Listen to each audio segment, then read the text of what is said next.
What up, folks? What it do?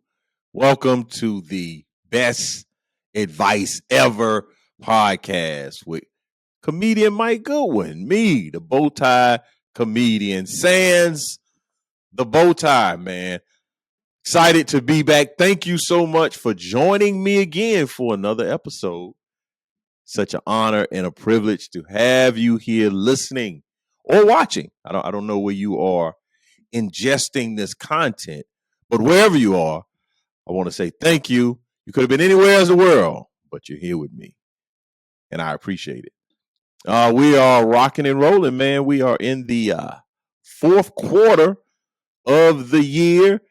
It's the most wonderful time of the year, fall, state fair time. Like when the wind blows and you got to put on some layers. That's an enjoyable time of the year for me. Another component of time is celebrating birthdays. And we, my family, when I say we, just celebrate a pretty significant birthday in our family. My daughter, the oldest daughter that I have created, my offspring, just turned the wonderful age of sweet 16. And I don't know why that is such a pivotal moment for parents, but it is. It's a very pivotal moment. I think it represents transitioning from childhood to adolescence, becoming a teenager, like a fully fledged teenager, a person that can get out here on the highways and byways. 16 is a pretty significant age. And so my daughter, we had a sweet 16 party for her on Saturday night. And I think people had a good time. I think they came out. We had a DJ, a young 15-year-old DJ on the wheels of steel. We had photography. We had food and desserts. I think that's all you really need for a 16-year-old birthday party. And they were in there. She had her friends and family members that came out for a night of 16 party celebration. And we had a good time. But I find it to be very interesting, as I was talking about time, how everyone that, of the age, my age, would say, "Oh man, you getting old. You getting old." Yeah. That's how aging works. Everybody, every morning you wake up, you older. But for some reason, that 16 is people want to really point to the fact that you're getting old. Now, one thing that was very different for me, so my daughter I found out some new things about women's hair, black women's hair. She got a silk press. And basically, my daughter does not use chemicals in her hair to keep it straight. So the silk press is, I guess, the closest that you can get to straight hair when your hair is natural. And so her hair was all long and flowing, and she really looked like a young woman. Like most times I see my daughter, she looks a little girl. But those Saturday night when she walked in, I was like, "Oh yeah, that's a young woman right there. Yeah, that's a person that will be leaving her house and going to college and having a life of her own." And I'm not afraid of any of that for some apparent reason. I'm not overly nervous and concerned. I'm not looking at my 16-year-old like, "Where did my little baby girl go?" I don't, I think I had a conversation with my daughter, and it really kind of brought me up to date. Like it jarred me to a place where I'm like, okay, this is what's happening. So I remember the summer of her freshman year, going into freshman year of high school. And I'm a funny, comedian, Mike Goodwin. I'm always hee hee, ha ha, I got the jokes. So I asked my daughter, I said, hey, how you feel about going to high school in when school starts in the fall? And my daughter looked at me right in my face without flinching. And she said, "How do you feel?" And that pierced my soul, people. That did something to me that I was I was taken aback. I mean, she looked at me like she was an investigator for the CIA. She said, "How do you feel?" And I was stunned. I was floored. I was flabbergasted. I had to deal with my feelings because I'm all hee. Hey, how you feel? I'm like, hey man, I feel away. I don't feel good about this. So now, I mean, that was 2 years later, almost 2 years since that happened, and I remember it. I mean, it was a very vivid memory that I have, and so I think I've been able to make some of these adjustments as you go along the way. I think graduation will be hard. I think that'll be a tough time to stand out in the bleachers and hear your daughter's name called and see her in her gown and cap and gown. And so that might, I think that might touch me a little bit. But the Sweet 16, it really didn't do much. Like I knew. Like I'm helping her drive. I'm teaching her how to drive right now. My foot is forever in a Charlie horse position over in the passenger side. So I see the stuff. Like I'm seeing it. One of the greatest things I've been able to do, I think this is a parenting. I think this is how applause to me. My daughter doesn't have a phone yet. My daughter's 16. Doesn't have a phone. So I got people coming to me, oh, she gonna be ready to get that car. I'm like, she got a phone. She ain't thinking about no car. She want a phone. So now as a 16-year-old, she got a phone. I've been able to hold out. It's been hard. It's been very hard. But it hasn't been that hard because she doesn't really go places to where we have to call people to see what we pretty much know what she is. And I'm not influenced. We talked about this the last week. I don't have FOMO. I don't have FOMO at all. So you telling me and I see them. I go pick my son up at the middle school and everybody's on their phones. I mean, I think they giving phones to elementary school age kids. So I was able to buck that trend. I don't know. It's been better for us in our lives. Maybe she's been communicating on the tablet, that bulky, obtuse tablet, but now she has a phone. She will be receiving a phone. So I think that is, I feel good about that. I said, I put the kind of, and again, I just think that that's a conversation to have for another day. But for 16-year-old, I am excited about my daughter's future. I'm excited about what her life will unfold and look like. So I'm not afraid. The other thing that people talk about when you and your daughter turn 16, especially when you have a girl, everybody want to talk to me about firearms now. Everybody, and I don't know if that's just the joke that hey, by the time for you to get some guns, and they never say a gun. They like guns. Like I need a infantry, a armory of guns because I have an attractive daughter. I'm like, man, bump them guns. I want a machete. That's what I want. I want some nunchucks and some throwing stars. That's guns. Everybody got guns, man. But you come to my house. I'm in there cleaning my throwing stars. You're like, whoa, wait a minute, man. Is this a trained ninja in the Shaolin? I don't know, Shaolin. Yeah, I said it's my Wu-Tang, the Shaolin arts. So yeah, I want some obscure weaponry. I want a bow and arrow. I want like a mace. I'm sitting in the living room twirling a mace. I think that's very intimidating. A big ball with spikes on it. Bump them guns, man. Give me a sledgehammer. Give me the hammer of Thor. So yeah, man, that's where I am in my life. And I'm excited about it. I'm good. So that's, instead of being on the road this weekend, I was at the house, at the crib, hosting a Sweet 16 party. And we had a good time. I enjoyed myself. And then we were able to get back to the house in enough time to watch my football team win a game. I will spare you the details, but Saturday was a good weekend. Wow. Now we've transitioned into one of my favorite parts of the podcast. It's the what you're not gonna do part. I don't know why my voice was so high right there. Let's try that again. What you're not gonna do part of the broadcast. Yeah. What you're not going to do, if you're not familiar, that's a word that we use quite often down here in the South.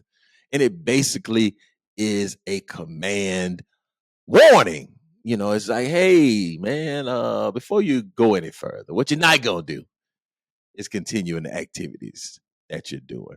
And so I find these news stories often, and I highlight what is happening out here in the US of A. So in Massachusetts, Swampscott, that's an interesting place for a town or a city. Police came to the rescue of a person who was out walking their dog over the weekend when they were surrounded by a pack of coyotes. Oh, no.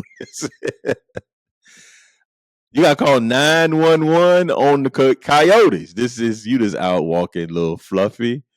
You out walking your dog. You enjoying the weather. And then you notice a pack of coyotes have descended upon you. I mean,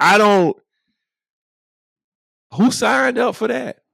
Who thought that was going to be the outcome of a stroll around the park? Did they have something? I guess the dog. Do coyotes eat dogs? That's a delicacy of coyotes. So I wonder what type of dog they had, because that dog, boy, a little tiny dog like a Chihuahua. Yeah, they was like, man, it is a weekend. We about to have us some Chihuahua wings. That's what we about to do. And then we appreciate you for delivering it to us, sir. Y'all, the owner didn't know he worked for Uber Dog Eats, but be mindful. Be mindful. If you out there walking your dog in an area where coyotes are located, they might roll up on you and say, phone check homie. What you got on my books? Because we about to jack you for that dog. In New Mexico, Roswell, New Mexico, I'm very fascinated with this city. Roswell officials say the city's UFO festival. So they have a festival, a USO, unidentified flying object. Matter of fact, since I'm talking about unidentified flying objects, I don't know if y'all recognize this, but over the pandemic, they were like, yo, there are really things in the sky. Like that story flew under the radar when all the COVID things were happening. People were identifying flying objects. They were identifying them. They were identifying flying objects, and folks were like, yeah, we already know that. We gotta get vaccinated. Like, what? What is going on? But they're having a festival, and they had a festival in New Mexico, and they said the economic impact of the UFO festival was more than $2 million.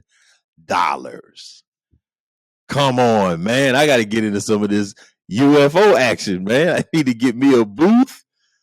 I need to vend. I need to do something. I need to get some what you not gonna do.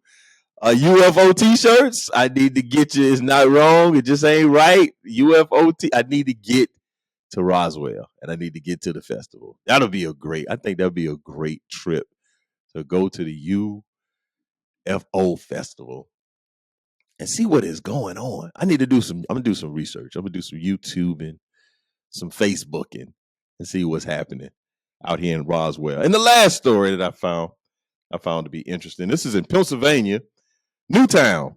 It said political signs have been found booby trapped with razor blades. Hey man, leave people's property alone. Like I don't know how many times we have to tell people to keep their hands to themselves and leave other people's property alone. I don't care if you don't agree with somebody's political beliefs and stance and positions. Leave their signs alone, man. Or you might come back with bloody hands because you're out here messing with booby trapping political signs. Folks pay money. They raise money for these signs, man. I'm not messing with anybody's stuff. That's why I tell my wife all the time, leave my stuff alone. Leave it alone. You got your own stuff. Go with the kids' stuff. Why you messing my stuff? I'm not gonna booby trap it with razor blades. No, I'm not gonna do it. But I might have had the thought. I'm not gonna do it, but I might have considered. I'm not personally. I love my wife and her fingers. I like them to be all attached to her body. But if somebody need to learn a lesson, booby trap and razor is not a bad. It's not a bad idea. Not, what else should we booby trap with razors? That's what some of these convenience stores should do with the cigarettes. Put some razor booby traps on there. You're stealing cigarettes and beer. I'm from the small town. I was there. This is my dad. And a dude stole like a suitcase of beer, like in the middle of the day. And I knew he was up to no good. I knew he was up to criminal activity because he just kept circling. You could tell when people real fidgety. Like, yeah, man, this guy was about to steal some beer, man. Stole a whole suitcase. I wasn't gonna do anything. I'm not gonna do citizens arrest. I got my own issues to be concerned about.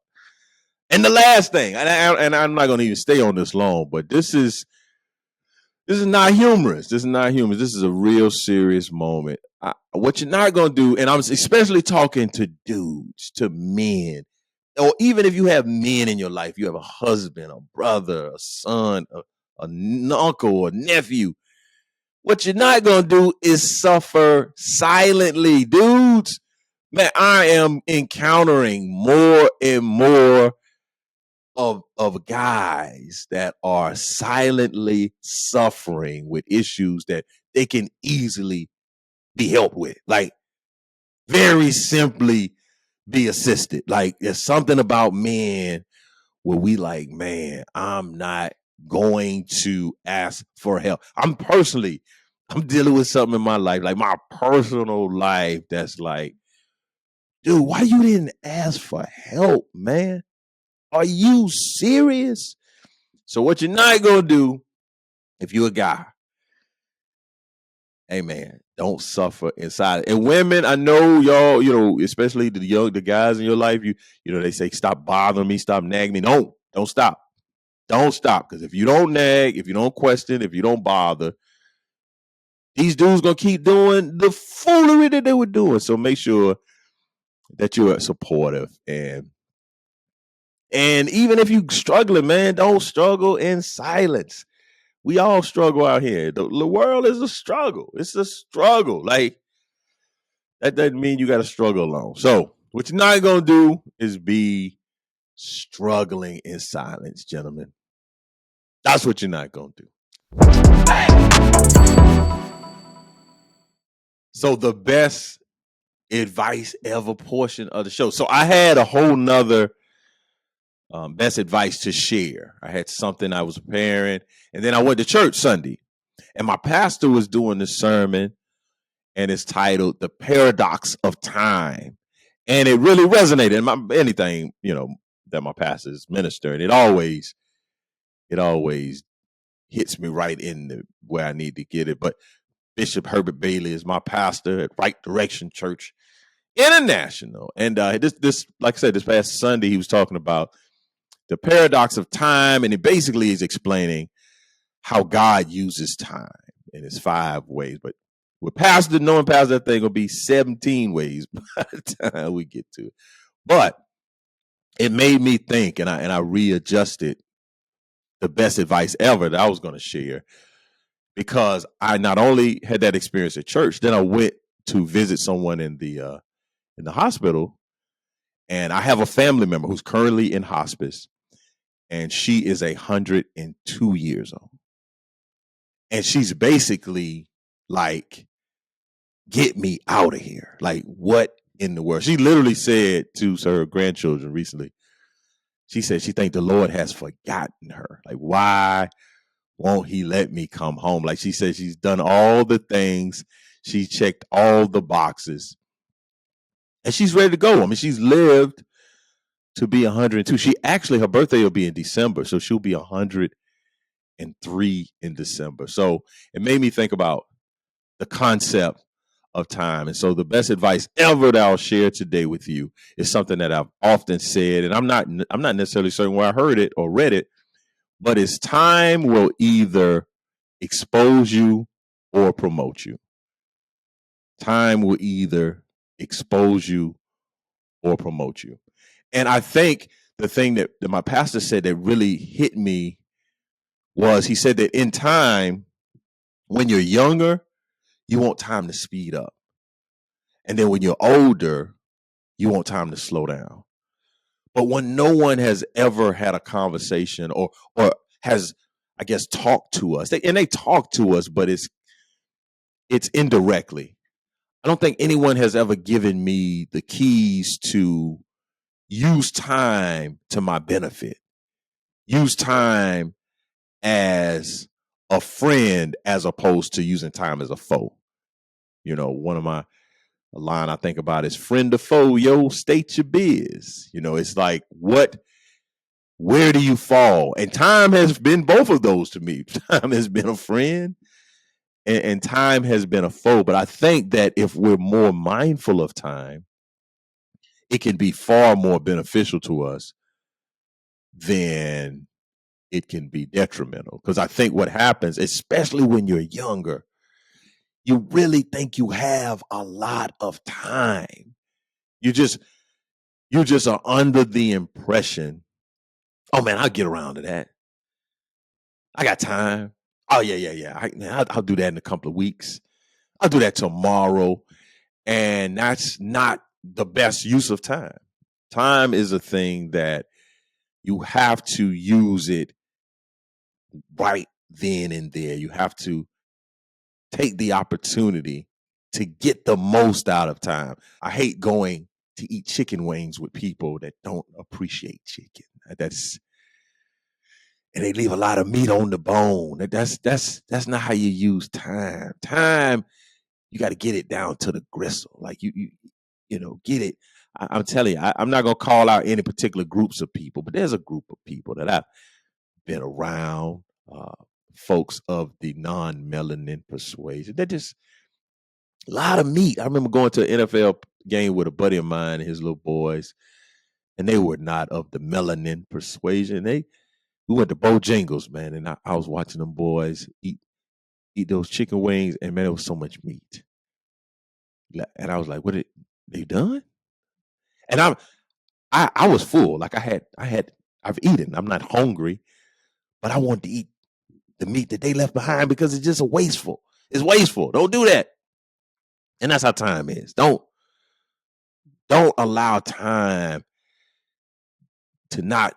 Don't allow yourself not to utilize the fullness of time. And I think a lot about that the best advice ever, the idea of time will either expose you or it will promote you. Because I grew up and we learned something that I think was a terrible, I'm not going to put it on the worst advice ever, but people would tell us routinely to fake it until you make it. That's what's often was given to me as you climb in the corporate ladder, as you're going forward in your life, fake it until you make it. And I just think that that's an awful piece of advice, because what they didn't tell us about, there's something exists that calls the imposter syndrome. The imposter syndrome is basically this feeling, and I have the actual definition. It's a physiological occurrence in which an individual doubts their skills, talents, or accomplishments and has a persistent internalized fear of being exposed as a fraud. So on one angle, people are telling you to fake it until you make it, and that's how you gain success. But on the other angle, you're internally feeling like, hey man, they're going to find me out. I'm a fraud. I'm not who they think I am. And I dealt with that. I've dealt with that. And I think in different stages of life, you deal with it. But I dealt with it pretty heavily. I used to work at this private school. I worked at this private school. I had a job at the University of South Carolina. I was working my way up to kind of the higher education ladder. And I took a job at this private school, one of the, premier private schools in our city. And I got the job as the college counselor over there. Now, I, at that point, had graduated from the University of South Carolina with a master's in higher ed administration. I'd had goals and aspirations to work in student affairs at a university level, but I was presented with this opportunity to help families navigate the college admission process, and I was like, "Oh yeah, man, sign me up. That sounds that sounds pretty cool." So I went over and did the interviews, and ultimately liked what I heard about the job and was offered the job and took the job. Now, what I didn't realize at the time was how much my actual college wasn't a premier school. Like my college, I went to a state university here in South Carolina. We don't have Division I athletics. We're a Division II school. It's in a town that there's no direct route to the place. Like you can't drive off the interstate and get to my college. Like you got to cut through 3 cities to get over. So it's kind of nestled in the I guess the upper part of South Carolina, but it's kind of a not known place. And then even when I say the name of my college, I went to a place called Lander University. People think you say Atlanta University for some reason. Like they never hear Lander. It's Lander University. Like you say Lander, and people are like, oh, Atlanta University went to Clark. I didn't go to Clark. I went to Lander in Greenwood, South Carolina. People heard of Greenwood, Mississippi. They've heard of Greenwood, Oklahoma, but they've never heard of Greenwood, South Carolina. So there's a lot of obscurity, a lot of unknown, and it's not it's not in the top 50, and it's not Phi Beta Kappa registered. It's just not a place. It was just a tremendous academic reputation. But it was a great college for me. I had a wonderful experience. I grew, I developed, I found my wife, made some lifelong friends. Like it was absolutely the perfect school for me at the moment in time that I needed. But I didn't realize the status and the and being a school of influence and a school that, there's certain schools that when you say the name of it, people kind of, and that's how this high school was that I worked at. I would tell people that I worked at this place, and they were like, you worked there. So I'd never had that experience before. I didn't work in places where people, get up on their tippy toes when they say the school. But there's certain schools that you say Vanderbilt or Stanford, people get up on their tippy toes. And so not only did not people get on their tippy toes with my school, they kind of like scoffed at my school, like, ugh, like, ugh. Or, if you mention, I would have conversations and I'm meeting with parents and students. And if I mentioned my school, they would look at me as if I said some vulgar thing in the meeting. Now, at the time, they probably were paying an equal amount of money to attend this high school that folks were paying to go to my college. And so there's a level of expectation. Like if we're paying this for high school, surely there's a standard and status of school that is expected from paying this type of price. And it wasn't about the education, it was about status. And so I found myself there really being uncomfortable about my education. I didn't want to wear my shirt, my college shirt on college school day. And when people would ask me where I went to college, I would be ashamed. I would feel like a fraud. How am I helping these students get into these great schools, these significant universities, these prestigious universities? And I went to this little humdrum school. And so I dealt with that, and I dealt with it in silence, like I said earlier, and I was having all these challenges. And at the end of all of that, I realized that none of that matters. What matters is, what do you want? What do you want out of life? Like there are folks that went to Harvard that have a trash work ethic. They have a trash mentality. They don't have a initiative and stick-to-itness and resilience. And then folks that went to my school that are killing it, out here doing the thing, and went to lesser schools that, folks would scarf at. So what I would encourage you in terms of time, use time as an advantage. Use time to benefit you and not to be a deficit or a challenge or be something that you are constantly in your own head about. This idea of being an imposter. We're all at some level are impostoring because we're learning. Like I'm impostoring being a podcast person. This is like my third podcast. But should I sit in the house in the corner and say, oh no, I didn't get a credential from the podcast university school of podcasting, and I didn't go and get certification with Joe Rogan in the summertime. Like, no, man, get the camera, get the mic, get you behind in a seat and execute. So if you want to utilize time to the best of its greatest resource, or use time in the way that it best needs to be used, you got to execute. And there's a couple of other things that I would share with you about a time. The best way to use time is to have a vision. Have a vision. Know where you want to go. The second way to use time is write your goals down. Like, we have goals, but when you write them down, they'll give you some idea of the path that you're traveling. And not just write them down and review them. Because we can write goals and we put them in a notebook, and then we'll look 3 years later, like, oh yeah, I did want to start a podcast. So write the goals down and review them. The next one is have some accountability. Have accountability. Have folks that you're telling, hey, this is what I want to accomplish, and they can hold you accountable for it. And the other thing to do, reward yourself, man. Quit vicariously saying, when I get to this point, I'll be where I want to be. No, man, enjoy the journey. Enjoy the journey. I think about a number of folks that would say, oh man, once I get this degree, once I get married, once I buy my house, like, you know what you can do on your way to buying your house? You have a celebration. You can feel good about life. You can still be excited about what you have going on. So reward yourself. Don't wait to some imaginary point where you say, oh, once I get there, everything's going to be cool and I'm just going to coast. That's unrealistic. So reward yourself. And then the last thing, this is something I've learned, I think that will be most beneficial as it relates to time. If there's a certain area that you are interested in, spend an hour a day reading in that area. Do that for 5 years. I'm a person that loves leadership and communication, so I try to read for an hour a day on the topic of leadership and communication. And over 5 years, it don't even have to be 5 years. It could be 10 years. It could be 15 years. Just consistently doing it.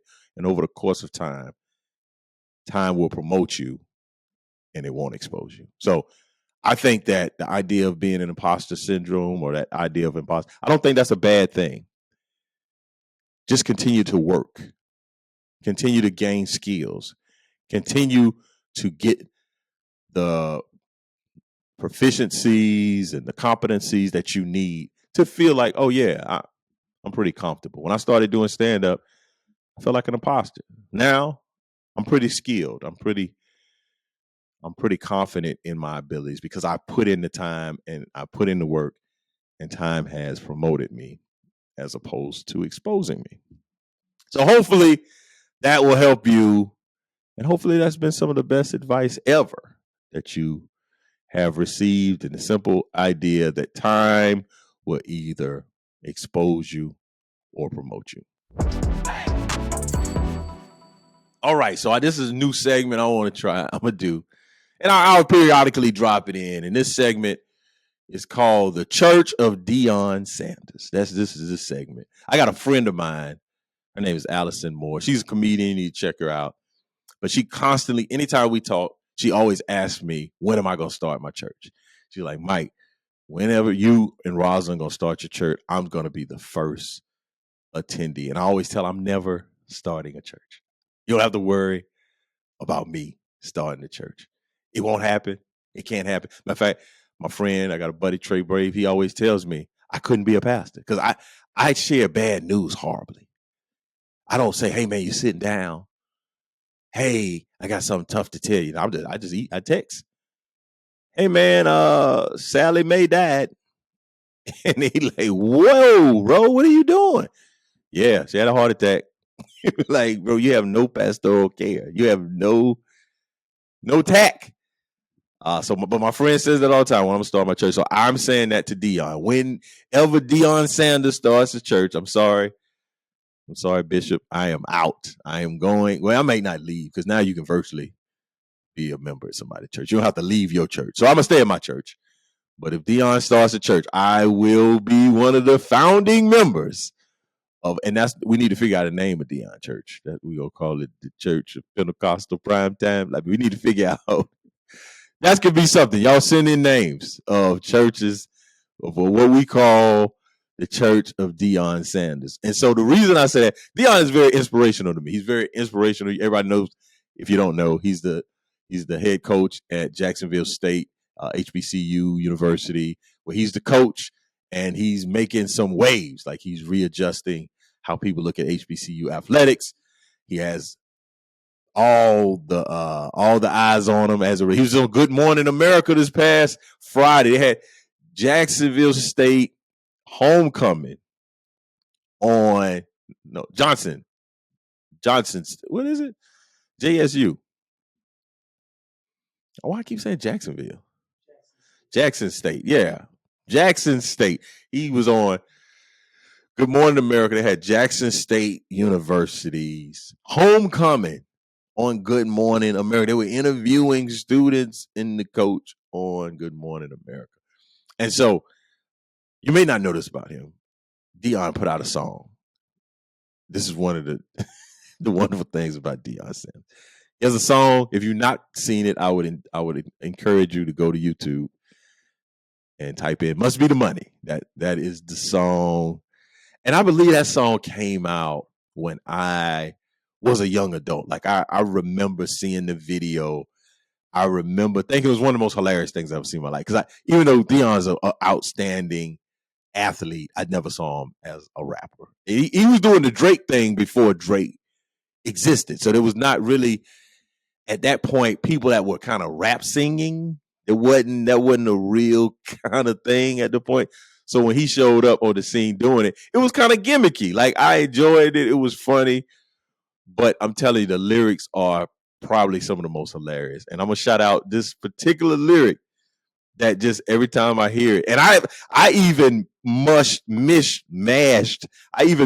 two different lyrics together. I used to say, because there's a lyric where he says, "Diamond Rolex, gators on my feet." That's a lyric, but then I mashed it with this next lyric.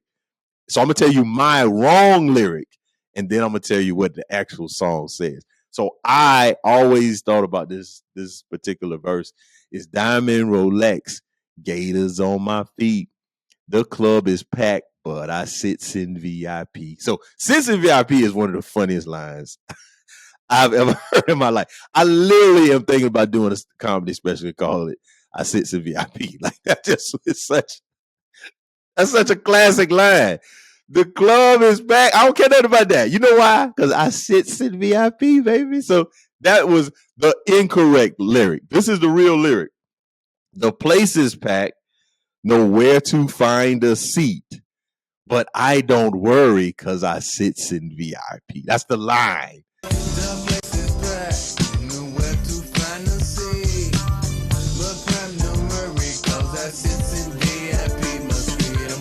There's another line where he says at the end, and he just repeated this. I think he was talking to his team recently, but he was talking about, he's doing this kind of like commentary, like, "Hey man, money. They say don't let money change you." He's like, "Money's gonna change me. It's gonna change my address. It's gonna change my phone number." Then he says it's gonna change my library card to credit cards. What are you talking about, Deion? I don't know about you. I've only owned one library card at a time, maybe two, because I may have one for my college and one for in the city I live. But he said he's gonna change library cards to credit cards. So shout out to Pastor, the great apostle, the Deion. If he ever starts a church, I'm telling you, man, I'm gonna be a virtual member.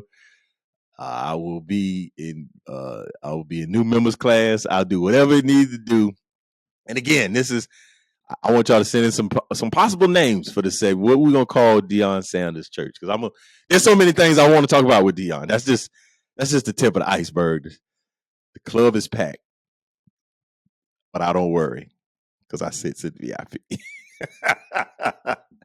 The place is packed. Nowhere to find a seat. But I don't worry because I sits in VIP. I'm gonna do something with that name. I'm telling you, my comedy. I'm gonna do something where it's gonna be called "I Sits in VIP." That's a whole vibe right there. That's a whole vibe. So that is the Deion Sanders Church of Deion Sanders segment. So again, send in potential names and we'll figure out what we will call the church.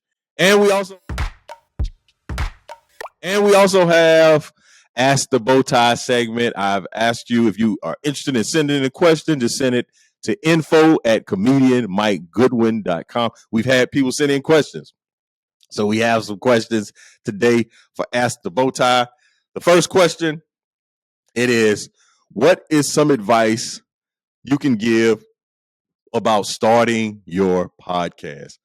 That's an excellent question. I think this is Mel. I think Mel sent in that question. Excellent question, Mel. I think I kind of mentioned it earlier when I was talking about time. Execute. Just get it done. Me and some buddies, we did a podcast before podcast was a thing. Like we had like 100 episodes called the Man Brain Podcast. Me, my buddy Jeremy Harriet, Corey Johnson, and we were just messing around. I don't even know why we kept doing it. We just said we were gonna do it. We said let's do it, and so we did it. So I had experience doing podcasts, and before I instituted my own. But I think the first thing I would say is just get the equipment. Whether you can do it in a Zoom, you can do it on Riverside is what I use in terms of recording the content. You can do it on your phone.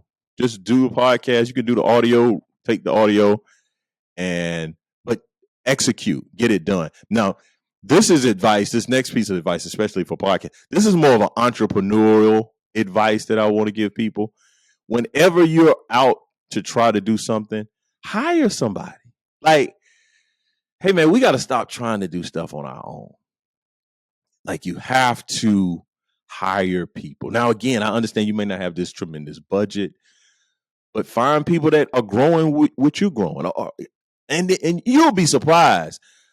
If you do some research, folks aren't, it's not going to be as expensive as your mind tells you it is. What happens typically, folks are interested in hiring people and they go and hire the first person they think about, and that person takes advantage of them, or that person's super expensive. It's not a good experience. And then now people are like, I'm not hiring people anymore. No, man, vet the people that you want to hire. Go through like a process like you do for a job. Like you put out an ad. Hey, I'm looking for a producer for my podcast. This is a brand new podcast. My budget's pretty small.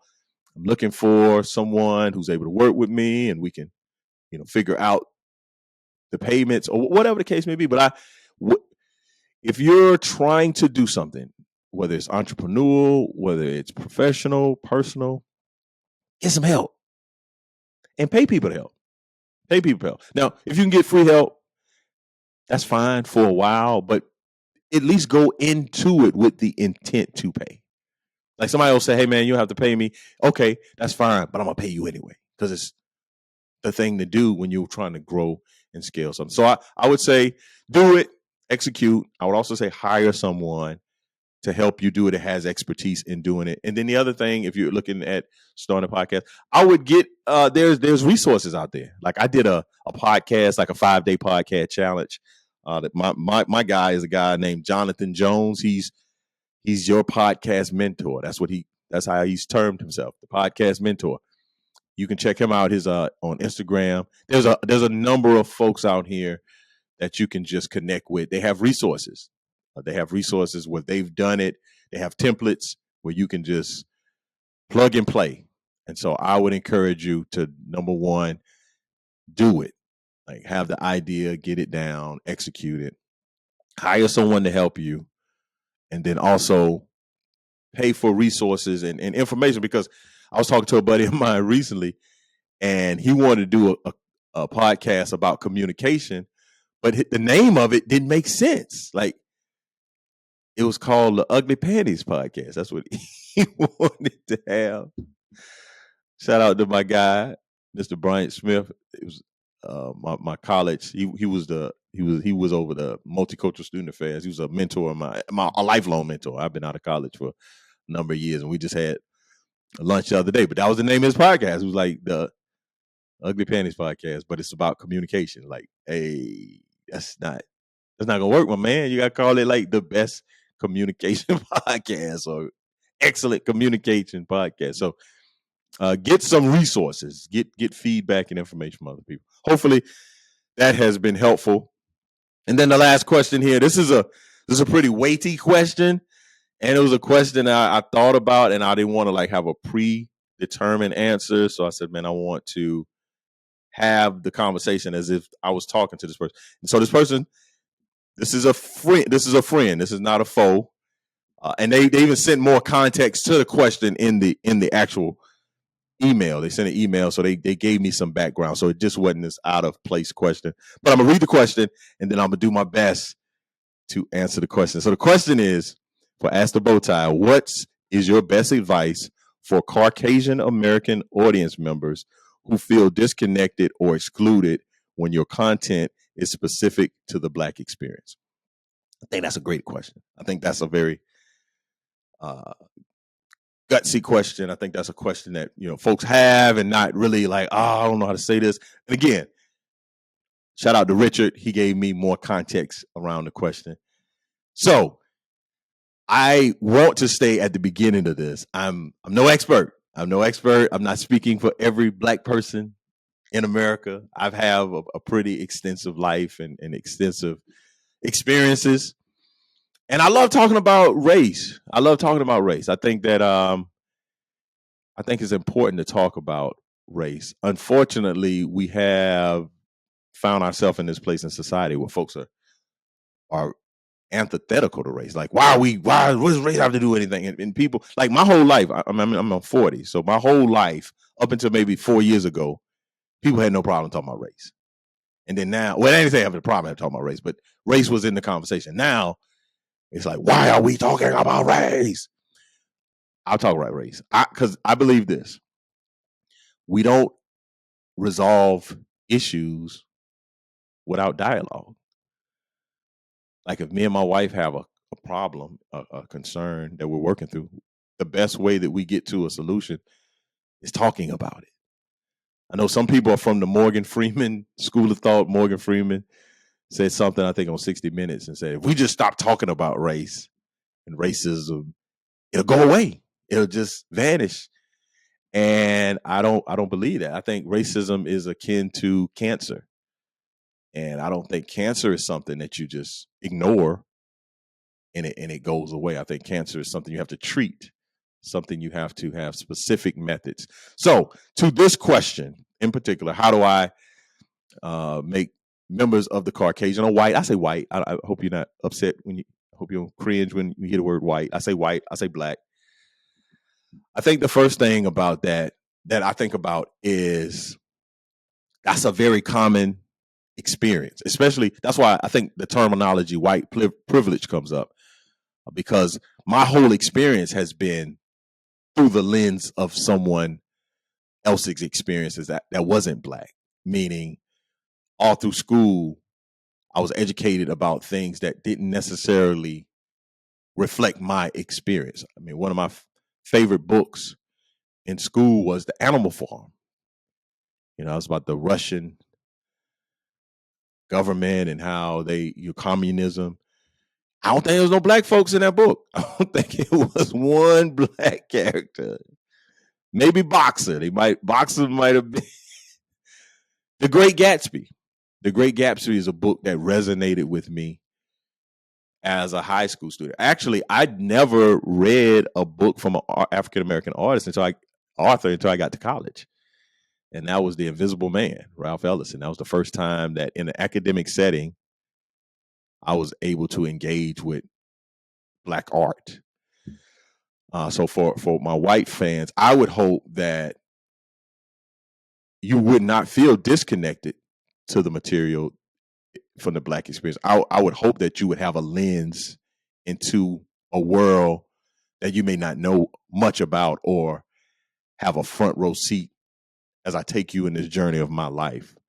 So I don't necessarily do that materials for you to say, yeah, that's my experience. I want you to laugh. I want you to enjoy it, but I don't think it necessarily has to represent your worldview. Similar to how I engage a lot of content, man. I watch a lot of things that have nothing to do with me. I watch Sons of Anarchy, was one of my favorite series. Sopranos. Matter of fact, with black folks, we gotta watch stuff and we gotta watch out for the strays. Like we get hit with strays, and we're not. I'm just enjoying this mafia show, and then they calling me moolies and eggplants. I'm like, whoa, wait a minute, my man. So I think for this question in particular, first, you don't have to feel disconnected from my material because my material is for everybody, even though you may not have the similar experience. Because what I write, and hopefully I'll talk more about this as we go, and maybe this will elicit more questions. But whenever you think about Mike Goodwin's material, I write from a place of love and not a place of malice. Like when I write material, I write for the majority of the people in the room to laugh. Like I don't split the room up intentionally. Now, there's some things in comedy, I mean, you're gonna provoke and you're gonna. But the way that I do my shows, I'm writing so that 100% of the people in the room will laugh. Now that doesn't always happen. That isn't always the case. But no, as you it's like I was talking to my children this weekend. My son asked me like, who's my favorite music genre, and I was going through the music genres. I was telling them country music. I enjoy country music. Now, I'm not a quote unquote fan. Like I couldn't tell you all these people, but I enjoy country music songs. And one in particular is a guy. Travis Trent has a song, "I'm Gonna Be Somebody," and I don't know how I heard it. And I heard it, and I was like, that resonated. I really enjoy that song. If you would ask me what's my favorite country song, I would probably say "I'm Gonna Be Somebody," but maybe Wagon Wheel, or maybe Chris Stapleton. He got a few that I really enjoy. So, but Travis Trent could be a racist. I don't. That's the danger of engaging with people's content. I would hate to really enjoy somebody and find out that they don't like me. So no, whoever you are, Mike Goodwin is a man of love, a man of peace. I'm not out here hating. I'm not out here these particular groups. I hate labels. You'll never hear me say like the term like Yankees and rednecks and like I don't like those terms. I don't like labels because they can easily come back on you. Like you using all these labels for other people. And I'm thinking about what labels are people going to turn back on me? So I'm not for the labels. I'm for people. I'm from humans. I'm from love, all the stuff. But I do recognize my identity and what I am in the world as a black man. So hopefully that's giving you some kind of place to have some kind of understanding of an answer.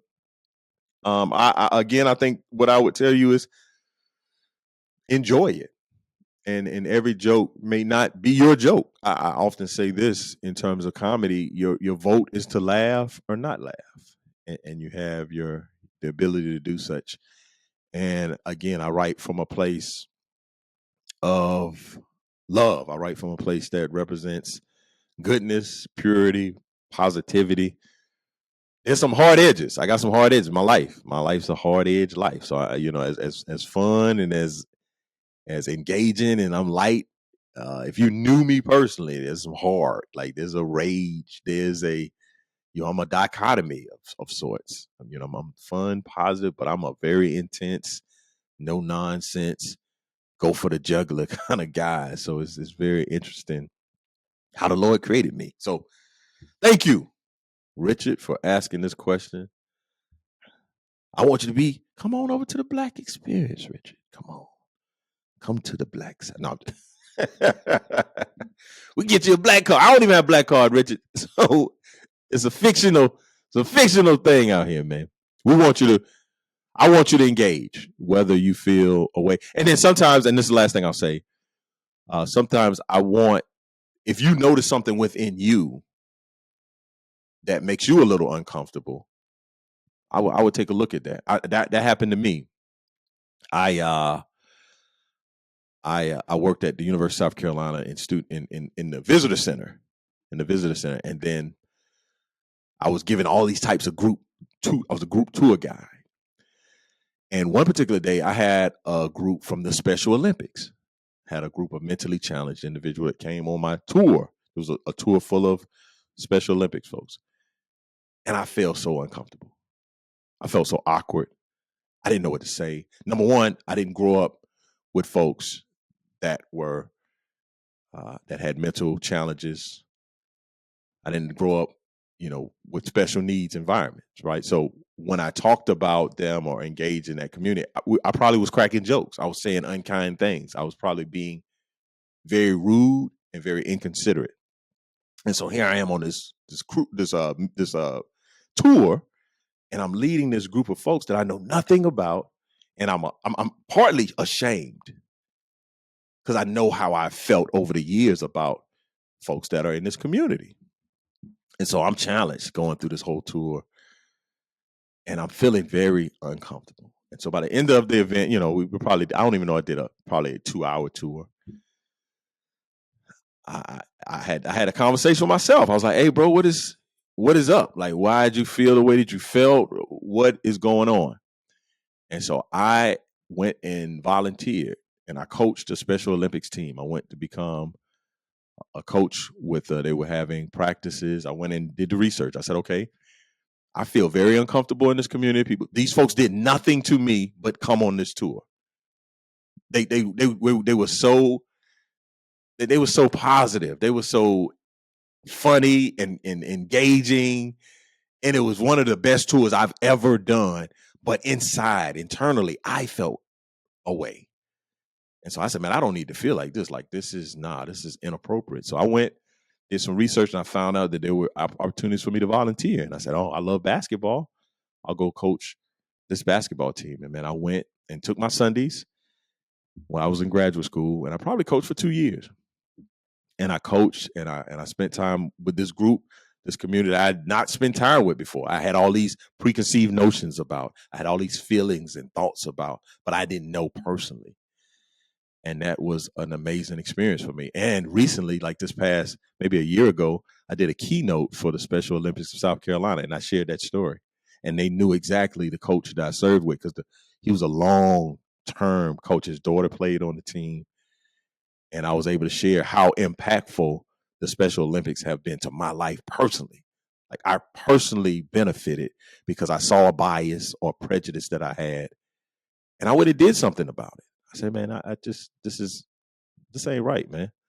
So I'm not saying Richard is that guy. I'm not saying you. Richard's cool with the brothers. He said that in his thing. Richard's he's down with the blacks. But if you find yourself in those situations, hopefully you will acknowledge it, and then you take steps to reconcile that. Oh, that's been another podcast episode. Man, hopefully y'all have had a great time. This has been an interesting podcast for me personally, because I've shared some things I didn't intend on sharing. I didn't know, especially that question. I wanted to answer it as authentically as I could, so I didn't want to try to prep with all these answers. But hopefully you've enjoyed another episode of the Best Advice Ever podcast. I'm your host, Mike Goodwin. I thank you for listening. I would enjoy or love for you to rate and subscribe to the podcast. Please, wherever you receive podcast episodes, please go and give me the 5 stars and say good things about me. I think that helps grow the podcast and help other people check it out. So talk about the podcast. If you have any questions, just send me an email for the Ask the Bowtie at info@comedianmikegoodwin.com. Also, you can follow me on my social media spots. I'm at Instagram, Bowtie Comedy, Facebook, Comedian Mike Goodwin, Twitter. I don't go over there. Those people are very angry. So just come over to Instagram and meet me over there at Bowtie Comedy. But I'm at Bowtie Comedy on Instagram. On YouTube, Comedian Mike Goodwin. Check me out, MikeGoodwin.com. And again, thank you so much for listening in to another episode of the Best Advice Podcast Ever. It's your boy, Mike Goodwin. Peace.